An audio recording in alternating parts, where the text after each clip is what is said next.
The worst thing you can do is stay loyal to someone who keeps showing you you're not important. You feel it every time she pulls away, every time she rolls her eyes, every time she looks at her phone instead of you. You tell yourself it's nothing, but your gut knows better. She used to care. Now, you're an option, a convenience, a placeholder. You keep hoping it'll change. You think if you're more patient, more nice, more giving, she'll come back. But it never works. She's not confused.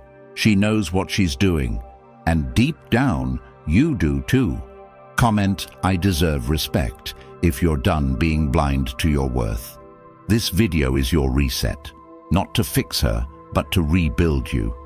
To make you untouchable to anyone who doesn't see your value. And by the end of this, you will never be the same again. Number 1. Don't chase her attention. When someone pulls away emotionally, the urge to chase is almost automatic, like a reflex built from fear of abandonment, fear of not being enough, fear that somehow you caused the shift, and that if you just try harder, prove yourself more, fix what you think went wrong, they'll come back and things will feel like they used to. But that belief is an illusion that keeps you locked in a losing game, where the more you give, the less you're valued. Because chasing someone who no longer values you doesn't win their respect, it erodes yours. And the truth is brutal but freeing. They changed, not because you failed, but because they stopped seeing your worth. Maybe because you gave it away too easily. Maybe because you put them on a pedestal, hoping they'd finally see you, appreciate you, return your loyalty with depth. But instead, they got used to being your priority while making you their backup plan. And the more you gave, the more they withdrew. Not because they needed space, but because they knew you'd stay. And that's the harsh reality of human nature. We don't value what we don't have to work for. So when you keep chasing, texting first, checking their stories, replying instantly, rearranging your schedule while they keep canceling last minute, what you're really doing is training them to believe you'll tolerate anything, that your boundaries are flexible, that you'll keep coming back no matter how little they show up. And once that becomes their belief, they stop trying, because effort is reserved for what we fear losing, and no one fears losing what is always available. So if you're sitting there wondering why she doesn't call like she used to, why she stopped caring about your opinions, why your wins don't excite her and your pain doesn't move her, it's because she already sees herself as above you, because you handed her the role of your emotional anchor without demanding mutual energy in return. And every time you tolerated distance, accepted cold replies, overlooked the missed calls and dry energy, you reinforced that role. And this isn't about bitterness, it's about brutal clarity, because you can't be respected by someone you let walk all over you emotionally. And the solution starts not with trying to win her back, but with asking why you gave her the power to define your worth in the first place. And from that question, you'll find your next move. Pull back, not to play games, but because someone who doesn't meet you halfway doesn't deserve to meet you at all. And that begins with stillness, not noise, with pausing your energy and watching what happens when you stop feeding the dynamic. And what you'll see is telling. Either she'll step forward with genuine effort, or she'll disappear because the illusion of power is gone. And in both cases, you win, because your peace and dignity return to where they always belonged, with you.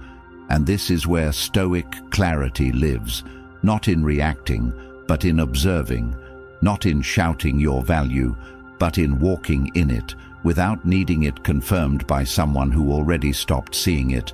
And if you're wondering how to stop chasing, the answer is brutal honesty. Stop lying to yourself about her potential. Stop writing love stories in your mind based on who she was at the start, and start seeing who she is now, because the gap between reality and your fantasy is where your pain lives. And when you close that gap, the pain ends, and that's when you stop chasing, because you finally realize the person worth chasing is the person you've been neglecting this whole time. You. And once you pour into your goals, your health, your mission, and your own peace, something strange happens. You become less reactive, more grounded, harder to shake, and she feels that shift. And maybe she'll come back, maybe she won't. But by then, you'll no longer care, not out of spite, but because you've outgrown needing breadcrumbs from someone who couldn't see the feast of value you brought to the table. And when you become that person, the one who doesn't chase, doesn't beg, doesn't adjust himself to be seen, you no longer fear loss, because you now carry something more powerful than attention, self-respect. And that becomes your filter, your guide, your standard. So the next time someone pulls away, you won't panic, you'll pause, and in that pause, you'll reclaim yourself. Not because it's easy, but because you finally understand the truth.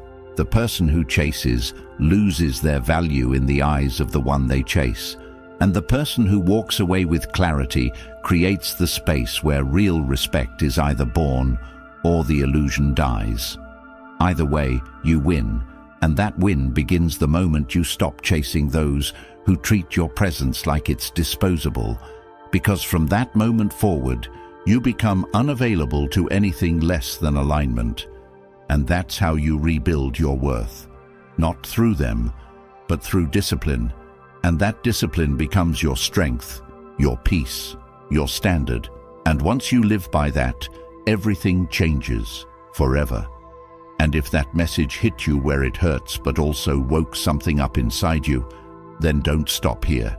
Because everything you just felt, the clarity, the strength, the hard truth that you know you've needed to hear for a long time, it's just the beginning. And that's exactly why the Stoic relationship blueprint exists, built for men who are ready to stop chasing and start leading, filled with timeless Stoic principles that will flip your mindset and your life in ways you didn't think were possible. And now the audiobook version is here, so you can carry this life-changing knowledge with you while walking, training, or even just thinking. And the beauty of it is, once it's yours forever. Something you can come back to every time the world tries to pull you off course. Something that reminds you who you are and how far you've come. So the next time you feel weak, overlooked, confused, or tempted to settle for less, you'll have the blueprint to bring you back. And it's waiting for you right now in the comments.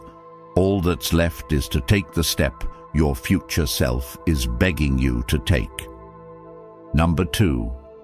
Let her feel your absence. One of the deepest mistakes people make is thinking presence is what wins love. Thinking the more available they are, the more consistent, the more they show up, the more they'll be appreciated.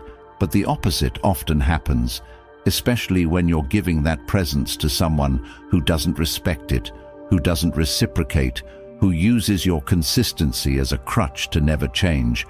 And what people forget is that human nature often only reflects when something is removed, when the comfort is taken away, when the default is no longer guaranteed. And this is especially true when you deal with someone who's grown entitled to your presence, who expects your replies without earning your energy, who gets your emotional labor without giving emotional investment. And the most powerful thing you can do isn't raise your voice, send a long message, or even beg for change.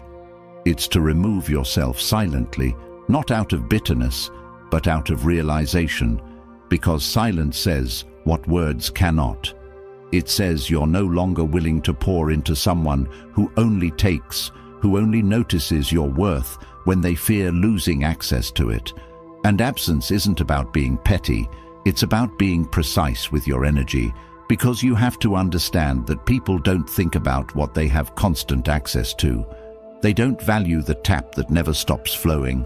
But when you turn off that flow, when your presence becomes rare, when your attention is no longer free, when your emotional investment becomes selective, suddenly the room gets quiet. Suddenly they have to sit with themselves and face the void your presence used to fill. And in that void they either reflect or replace, but either way, you get your answer, And it's better than confusion, because when you're always present, they never have to decide how they really feel. They can just float in your energy and pretend things are fine while giving you nothing. But when you step back, they either rise to meet you or reveal that they never intended to. And both outcomes are clarity, and that's the point. Clarity over confusion, alignment over attention, peace over patterns that drain you. And the truth is, the longer you overstay in situations that devalue you, the more damage you do to your own identity, because every time you tolerate less than you deserve, you make it harder for your soul to recognize your own worth. And the cure isn't in fixing them, it's in disappearing from dysfunction. And watch what happens when you no longer show up, when you stop being the one who checks in, who reaches out, who fixes the vibe. And in that silence, you find something powerful. Self-respect, because presence is a gift. And when it's given to the wrong people, it becomes a burden. But when you become selective, when you treat your time and attention like currency, people either invest or step aside. And that's how you filter who's real, because those who only liked you when you were convenient disappear when you become intentional, and those who never deserved your presence are the first to notice your absence. And that absence teaches more than arguments ever could. And yes, it will be uncomfortable. Yes, it will trigger doubt. Yes, it may cause loneliness. But that's the space where healing lives, because that space teaches you that solitude is not punishment, it's power. And that's what most people miss. They think pulling away is weakness, but in reality, pulling away is clarity. It's the moment you realize your peace matters more than proximity, your self-worth matters more than being needed, and your value doesn't increase by proving your loyalty to someone who can't match it. So let her feel it. Let her feel what it's like to not have your attention readily available, to not have your energy as her emotional pillow, to not be able to count on your responses while giving you silence, and let her sit in the emptiness she created. Because if she really values you, she'll feel that gap and fill it with effort, not manipulation, not breadcrumbs, but real effort. And if she doesn't, then you didn't lose her. You lost the illusion of who you wanted her to be, and you gained the reality that sets you free. And that's where your next chapter begins, not in a dramatic exit, but in a quiet reset, where your value is no longer up for debate, and your presence is earned, not given. And the people who deserve you will know it, not because you told them, but because you showed them. And that's the shift, from being someone who waits to be valued to someone who decides that their energy is no longer available to those who waste it. And when you live like that, you stop chasing closure and start living in peace, because your absence does more to reveal the truth than your presence ever could. And that's not bitterness, that's evolution. Number 3, don't argue for respect. The moment you find yourself trying to convince someone to respect you, you've already stepped out of alignment with your own worth, because respect, real respect, is never requested. It's never demanded through long texts, emotional outbursts, or desperate explanations. It's either naturally present in how someone treats you, or it's absent, and no amount of emotional effort on your end can generate it from someone who doesn't feel it deep down. And that's the uncomfortable truth most people avoid facing, because we think that if we just explain our intentions better, if we just show how loyal, kind, and forgiving we are, the other person will finally get it and love us the way we deserve. But what's really happening is we're trying to teach someone how to value something they already decided wasn't worth much. And when you're in that position, constantly justifying your emotions, explaining why you're upset, pointing out how they've hurt you, hoping they'll care, you're not gaining ground, you're losing it, because every word you say to defend your position is received not as a sign of strength, but as proof that you still care more than they do, that you need their validation to feel stable. And once they feel that imbalance, it's over, because the dynamic has shifted from mutual respect to quiet control, and they now know that no matter how much they withhold, how cold they act, how distant or dismissive they become, you'll still be there trying to explain why you matter. And the tragedy is that most people don't realize how much they're giving away in these moments.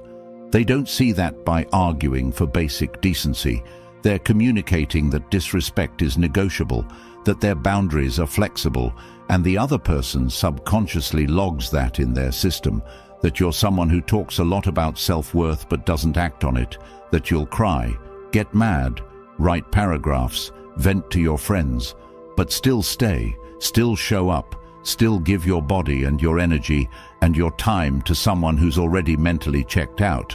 And the solution is not in becoming louder, it's in becoming still. It's in letting your silence carry more authority than your explanations ever could. Because when you stop arguing and start acting, the entire dynamic changes, and not because the other person suddenly has a moral epiphany, but because your behavior sends a message louder than words. A message that says you've reached a point where your peace costs more than being understood, where your value no longer needs to be proven to anyone who can't see it. And from that place, you move different. You don't try to fix. You don't try to please. You don't sit in rooms where your presence feels like a burden. And you don't argue with people who only listen to respond, not to understand, because life has shown you the same lesson over and over, that those who truly respect you never need long speeches to correct their behavior.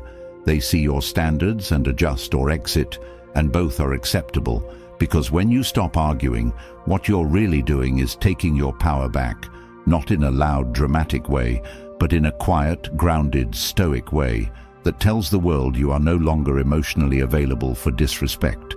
And you know what that does? It filters your circle, it sharpens your clarity, it teaches you who is real and who was only there to benefit from your lack of boundaries. And that lesson is priceless, because respect is not something you teach with your voice, it's something you command with your presence. And the more you try to explain what should be obvious, your value, your standards, your pain, the more you drain yourself trying to educate someone who already knows they're hurting you, they just don't care enough to stop. And that's the line you have to draw, the point where you stop caring whether they understand, where you stop needing closure, stop hoping they'll change, stop trying to be seen, and start living in a way that makes you undeniable.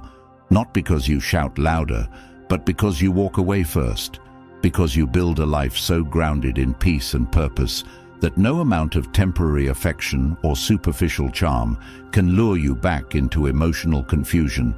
And this is what real strength looks like. Not passive tolerance disguised as patience, not emotional availability wrapped in desperation, but calm detachment rooted in deep self-respect. And that's what you become when you stop arguing, because now your time is not spent trying to convince someone of your worth.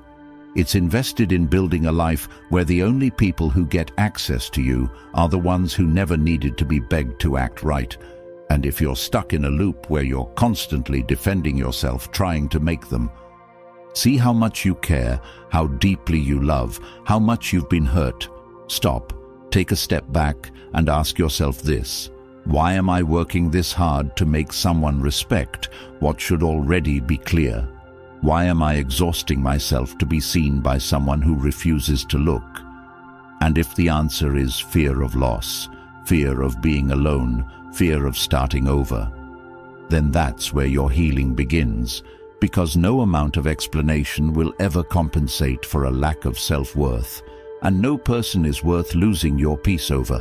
And once you see that clearly, once you understand that begging for respect is beneath you, you never go back. You don't raise your voice, you raise your standards, you don't send more texts, you delete the thread, you don't ask why they changed, you accept they did, and you move forward with your head high and your energy intact, because life is too short to keep explaining yourself to people who don't listen, and your value is too high to be debated by someone who treats your pain like it's negotiable. So from this moment forward, don't argue for respect. Walk like it's already yours. Number 4, stay emotionally cool. There comes a point where you realize that not everything deserves your reaction, that every time you raise your voice, send that long message, or break down explaining how much something hurt you, you're leaking power, because the people who trigger you already know what they're doing, and if they can shift your emotions with a simple glance, a dismissive tone, or strategic silence, then they know they control you. And the person who controls how you feel controls how you think, how you move, and what you tolerate. So when you keep reacting, even when you're justified, you're stepping into a role where they are the puppet master and you're the one performing. And while you may tell yourself you're being honest, transparent, expressive, or passionate, what you're really doing is proving that your internal state depends on how they treat you externally. And that's a dangerous position to live from, because now you're vulnerable to every mood swing, every change in tone, every ignored text, and that puts you in a cycle where your peace is always borrowed and never owned. And that's why staying emotionally cool is not about being emotionless or robotic. It's about creating enough space between what happens and how you respond, so that you never hand your power over to someone who tests you, and when someone disrespects you, the reaction they expect is the one you must deny, because nothing shakes people more than a person who should be angry, who should be upset, who should be reactive, but chooses not to be, not because they're weak, but because they've trained themselves to be steady, and that steadiness is rare, it's powerful, it commands respect without needing to say a word. And when you respond to drama with silence, to insult with indifference, to manipulation with immovable peace, you're teaching the world how you handle pressure, and more importantly, you're teaching yourself that not every hit requires a swing. Some hits are designed to test if you'll throw away your frame to meet someone at their level. And when you refuse to do that, you rise, and the ones trying to pull you into chaos realize they're powerless against someone who won't take the bait. And that's what emotional coolness gives you: leverage, clarity, control, because now you're no longer operating from impulse, you're operating from wisdom. And that wisdom tells you that peace is not something you hope they give you. It's something you protect by refusing to be pulled into games designed to distract you from your value. And this applies in every interaction. Whether she ignores you, tests you, provokes you, or pretends not to care, your job is not to explain, react, or validate the setup. Your job is to observe, decide, and move accordingly. And most people never develop this control because they never sit long enough with discomfort to realize they don't need to react. They just need to recognize the pattern and decide not to repeat it.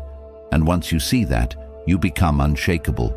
Not because life or people stop trying you, but because you stop giving them the power to define how you feel. And that's where true emotional strength lives. Not in how loud you get, but in how calm you stay. Number 5. Keep control of your life. If your world starts and ends with how she treats you, whether she responds, whether she compliments you, whether she makes time for you, then you've already handed over the keys to your internal stability to someone who may not even know how to drive their own life. And that's the kind of dependency that destroys your confidence, because now you're not living for your mission, your purpose, your path. You're living for her reaction. And once she becomes the emotional center of your existence, you've made her your authority, your anchor, your definition of success and failure. And that's not love. That's emotional slavery dressed up as connection. And what most people don't realize is that the more you orbit someone who's not even centered themselves, the more you drift from your own core, and suddenly you're waking up wondering why you feel lost, drained, uninspired, and the answer is simple. You're building your day around someone who isn't building anything with you. And if your happiness depends on whether someone calls, texts, or validates you, then your entire identity is on lease. And when that lease ends, so does your sense of self. And the only solution to this is to recenter your life around what actually lasts: your goals, your progress, your principles, your health, your money, your discipline. And when you do that, You no longer chase approval because you're busy building a reality where you approve of yourself. And that's not selfish, that's survival. Because if you don't fill your own cup, you'll be forever trying to get sips from someone else's. And when they stop pouring, you starve. And that's why you need your own foundation, your own plan, your own rhythm. Because once you start keeping promises to yourself, once you start stacking wins daily, waking up early, training your body, developing skills, staying consistent, you start feeling powerful in ways no external relationship can provide. And from that power comes detachment, not coldness, but clarity. The kind of clarity that makes it easy to say no to disrespect, because your life is already full, and you don't need to tolerate breadcrumbs when you're busy baking your own bread. And now, when someone enters your life, they're not your focus. They're a potential addition to an already complete system. And if they add value, great. If not, they're simply not qualified to stay. And that mindset changes everything, because now you're no longer operating from fear of losing someone, but from confidence in who you are without them. And when that happens, you stop being manipulated, stop being drained, stop being second-guessed, because people can feel when you're whole, and they treat you accordingly. And if they don't, you remove them without hesitation, not because you're bitter, but because you're busy. Busy becoming everything you promised yourself when you were tired of being average, tired of waiting, tired of feeling like your life only moves when someone else gives you permission. And from this space, you no longer need her to text back, to come through, to be present, because you've taken full responsibility for the direction of your life, and that's not something anyone can take from you. And the longer you stay here, the stronger you get, because momentum builds and self-respect compounds, and now you're living with purpose, not pain, with direction, not distraction, and the right people feel that and move accordingly, and the wrong ones fade because they can't thrive where standards are high, and that's exactly how it should be. Number 6, let her go if needed. The hardest truth you will ever face is that the person you wanted most is sometimes the person you must release completely, not because you didn't love them enough, not because you didn't try hard, wait long, forgive deeply, or stay loyal through the most confusing seasons, but because their presence is no longer healthy, and their access to you is costing you more than their absence ever could. And letting go isn't about hate. It's not about revenge. It's not about proving a point. It's about preserving your soul, because if every interaction with her leaves you second-guessing yourself, walking on eggshells, explaining basic expectations, or wondering why you feel like you're the only one trying, then you're not in love. You're in a performance, and you're playing a role you weren't born to play, a role where you silence your needs to keep the peace, where you tolerate inconsistency just to feel some connection, where you explain your worth hoping she'll finally wake up and treat you like she did in the beginning. But that version of her was either temporary or conditional, and now you're living in the space between who she used to be and who she really is, and you're hoping the past comes back instead of accepting that the future with her may never improve. And that's the part that breaks people. The idea that letting go means losing everything, but in reality, holding on is what's draining you, delaying your growth, and making you question who you are.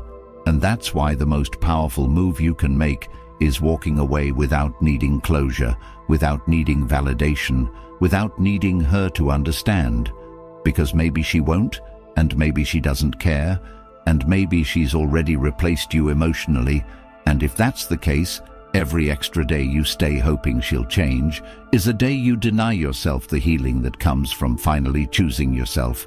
And yes, it will hurt, and yes, it will feel like failure, and yes, you'll miss her. But that's not a sign to go back. It's a sign that you're detoxing from dysfunction, and that takes time. But eventually you'll see that the peace you gain is greater than the comfort you lost. And from that place you rebuild, not quickly, but deliberately, brick by brick, boundary by boundary, decision by decision, and every time you choose not to reply, not to chase, not to fold, not to second guess, you get stronger, and eventually you'll look back and realize that losing her wasn't the tragedy. Staying with her would have been, and that's when you finally understand what letting go really means. It's not about walking away from someone else, it's about walking back to yourself, and when you do that, the pain becomes purpose, the lessons become leverage, and your life starts moving again, this time in the right direction, with people who see you clearly, treat you right, and never make you feel like you have to earn basic respect. And that's when you realize letting her go didn't break you, it freed you. If you've made it this far, then deep down you know the truth.